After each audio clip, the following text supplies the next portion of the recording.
কিরে দিদি ভাই, কেমন আছিস? ভালো আছি রে, তোরা কেমন আছিস? এই চলছে রে। তা জামাইবাবুকে নিয়ে আসছিস তো তুই? কোথায়? কেন, মা তোকে ফোন করেনি? আজকে তো বর্দা ভাইয়ের বিয়ে, তুই আর জামাইবাবু আসবি না? হ্যাঁ, আসলে এতটা কাজের চাপ পড়ে গেছে না, ওই জন্য একদম ভুলে গেছিলাম রে। ঠিক আছে, আমি এত জামাইবাবু ফ্রি হলে অবশ্যই যাব। ঠিক আছে, আসলে কিন্তু অবশ্যই ফোন করিস। একদম।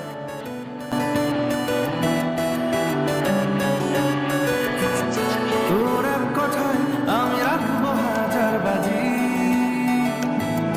তোর ইশারা। বুনু ফোন করেছিল। কি বলবো মশা? তোমাকে বললাম না ছোট পিসির ছেলের বিয়ে, তো ওই জন্যই ফোন করেছিল, আচ্ছা, ইনভাইট করেছে। যাও। কিন্তু আমাকে একা না, তোমাকেও করেছে। আমি আমি আবার কি করবো?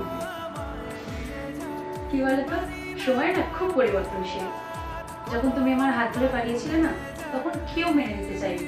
আর আজকে দেখো, তুমি যখন একটা ভালো জব করছো, তুমি যখন এত ভালো একটা বাড়ি তুলেছো, সব জায়গায় যখন তোমার নাম হচ্ছে, তখন দেখো সবাই যেচে করে তোমাকে নেমন্তন্ন করছে।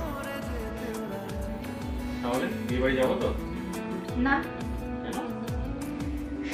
আসলে কি বলতো, যারা আমার অসময়ে পাশে থাকেনি, তাদেরকে আমার ভালো সময় পাশে না রাখলেও চলবে।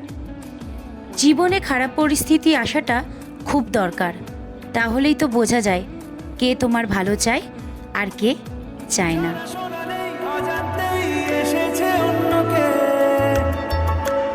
আমাকে মনে